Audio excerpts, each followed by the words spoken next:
Hello, Internet. Today we have Dan Hinkle with us, and we're going to talk a little bit about quail habitat. He's been on this lease here in kind of the edge of South Texas for just going on 16 years, and we want to see, kind of what you have done on this property to help build quail habitat and how that is going to help everything else. And I would encourage you to manage your place for quail. I'm a big believer that if you've got good quail habitat, you're going to have good deer, turkey, dove, whatever you want to try to have on your place. Let me just kind of give you a background in regards to what happened. And that is, historically, we had a pretty fair quail population on the ranch, and it clearly went into decline. And I got extremely interested in what do you have to do to bring back quail? Yeah. And I'm not a big fan of using pen-raised quail. And I wanted wild quail because they're wild birds and you get much more action, both from a hunting standpoint and from a dog standpoint. So number one is I would encourage somebody that's interested in building their quail habitat to visit with their state conservation agent biologist. Okay. And literally have them come out and do an assessment of their property. We had that done here. In fact, we brought out a couple of the state biologists, one for the local area and then one that was really focused on nothing but quail. Absolutely. The other thing that we would do is we would recommend that, believe it or not, there are a lot of people who develop this kind of food plot and that kind of food plot that really know a lot about quail. For sure, and for sure. We brought out some of their biologists and some of their habitat folks. And from there, we developed a whole plan. One of the other things that you will hear about when it comes to quail habitat is that you have to do burns. And I'm the first to admit that if you can do burns and rotate those burns on your property, God bless you, and that's the best thing to do. But there are very few of us that have the intestinal fortitude and the insurance requirements and those kind of things. Absolutely. To strike that match. Now, coming from Kansas, right, burns is a huge thing.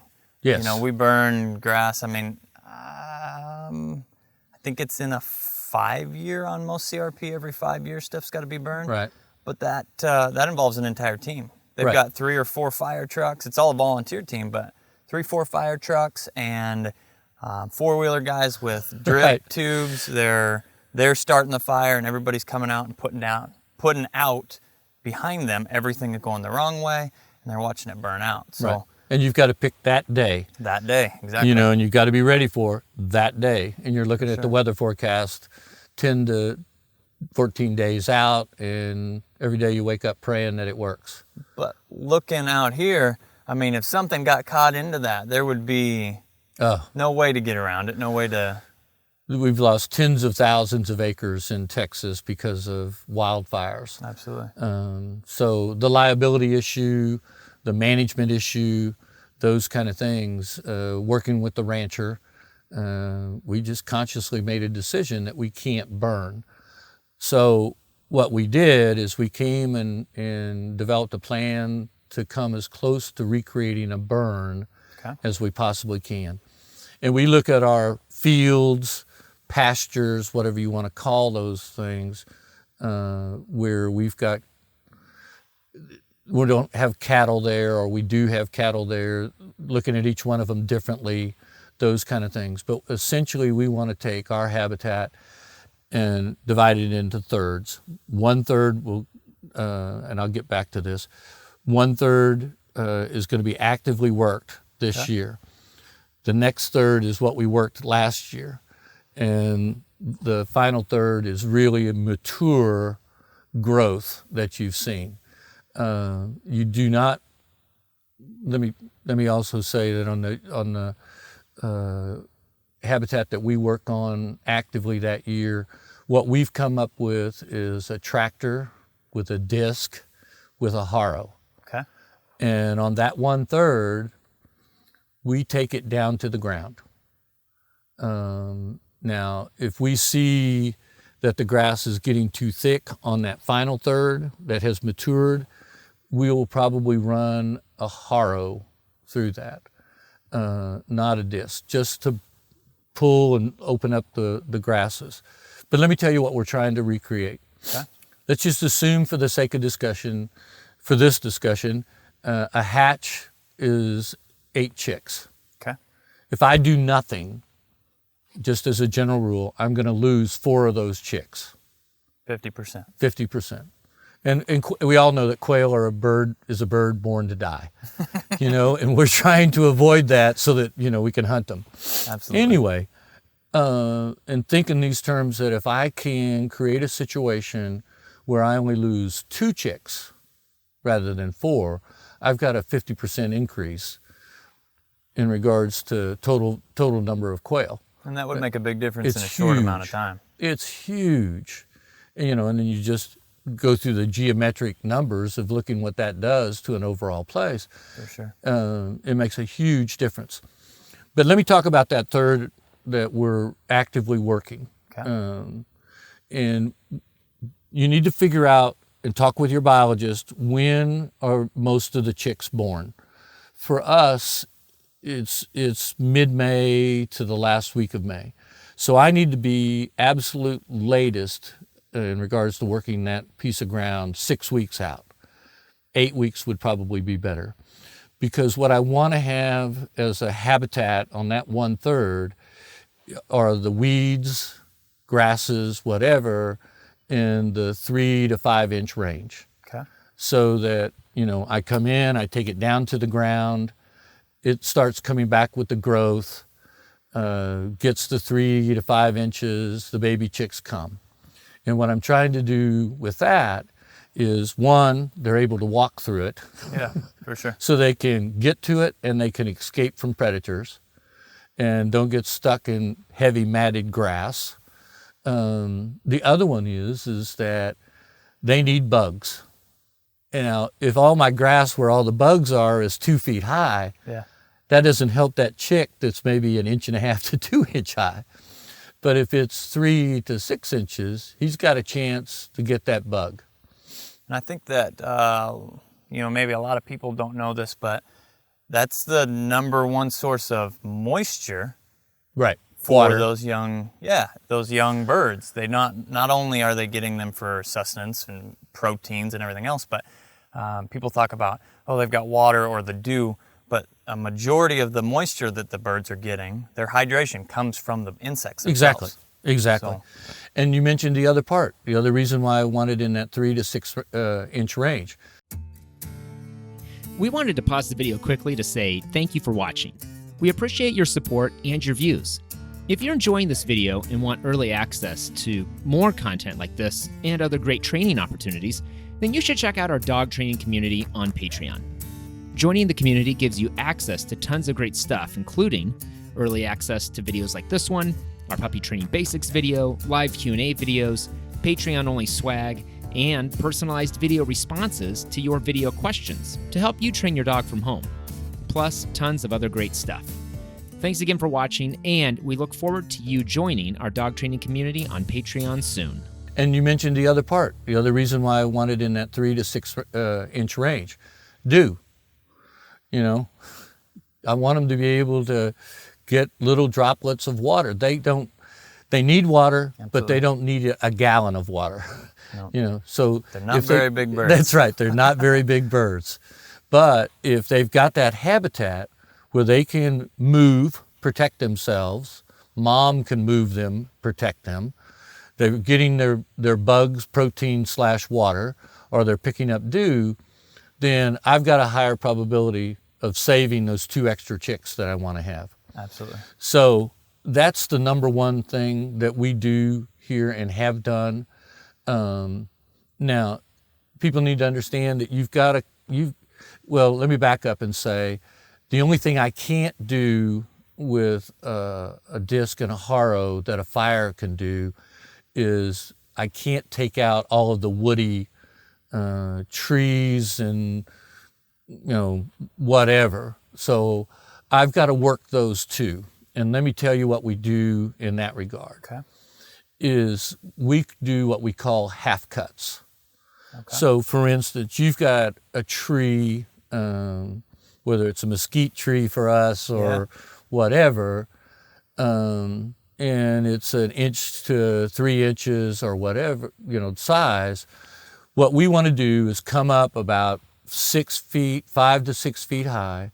We will go all the way around that tree. We'll start on the top side and we will cut those limbs so that they fall over. We want it only halfway so that they stay alive and they'll have leaves on them, those kind of things. But imagine in your mind, you've got a 3-inch tree, and now when you look at that tree, you've literally created an umbrella around the base of it. Yeah. And what I've done by doing that, and what you will do by doing that, is create habitat for them to nest, avoid predators, all those things while they're out there, and protect them against rain, which is absolutely critical, especially for the chicks and stuff.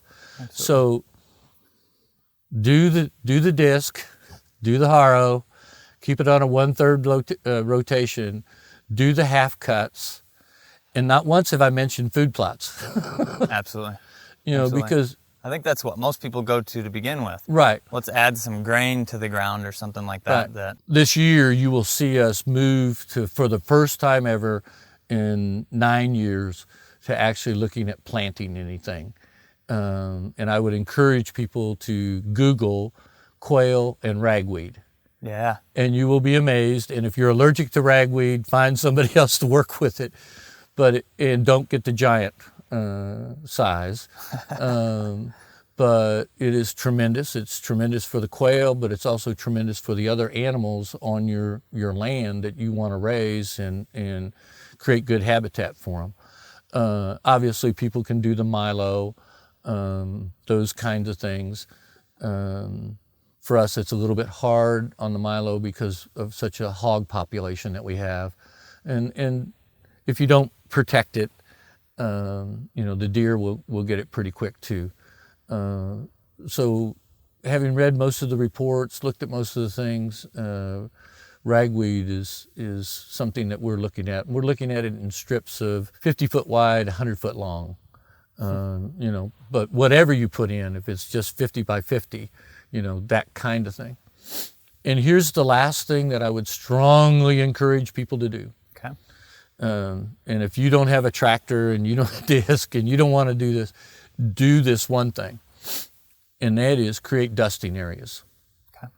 And a dusting area can be as small as 25 feet by 25 feet. You ought to have it about every 25 to 40 acres. We try to run it about every 40 to 60 acres, and ours are about 100 feet by 100 feet. And when I say dusting area, you need to come in and take it completely down to the ground, and there's nothing on top but fine dirt. Okay. And here's the reason why you want that. These birds, if they are allowed to dust and maintain their oils for their feathers, they're going to have a healthier life. And the same's true for the chicks. Yeah. So you want to maintain their health as much as you possibly can. And the oils, in turn, give them protection when it does rain. The irony on quail is everybody says, I don't have quail because I didn't get rain. And then they say, I don't have quail because I got too much rain. Too much rain. But you've got to be able to maintain their oils and let them protect themselves and build a strong breed of bird on your land. And those dusting areas will do it. A lot of people don't think about that, but like I said, if there's just one thing that you can do to help your overall quail population, that's it. So we've got a few things to think about here. One is disking and harrowing, bringing everything down to the dirt and rotating your fields in 3 sections. So you have bare dirt to medium growth to then, or workable growth to then mature growth. Right. You also mentioned The half cuts. Half cuts, awesome. And then food plots as a third type of thing. Right. And food plots being something as simple as ragweed as opposed Right. to milo or corn or anything else Right. that way. Or some kind of commercial product. And then last but not least, dusting areas. Probably one of the things that most of us don't even think about. You know, we think about they need food and water, but like you're talking about, an overall health of the bird, dusting is a requirement of that. Yeah, and it makes all the difference in the world. That's awesome. I mean, it really makes all the difference in the world. Again, if you want good habitat for your deer, your turkey, your doves, whatever, maintain good habitat for quail. And the last thing I will tell you is be patient. Just because you've started this rotation plan, you've worked it, you've done it this year, that doesn't mean that, you know, you're going to find a covey of quail every 15 minutes in the fall, the next fall. But what you will see is they start to come back, and they will continue to come back that as long as you continue to work that habitat. And they're a fairly large brooded animal, so they can make a rebound pretty quick. Yes, they can. And it's always funny when you see them have a second hatch. Yeah. You know, which is a very good example of what you're talking about. We affectionately refer to them as fuzz balls in September. Yep. Just ping pong size. Yes, exactly. Yep. Exactly. Awesome.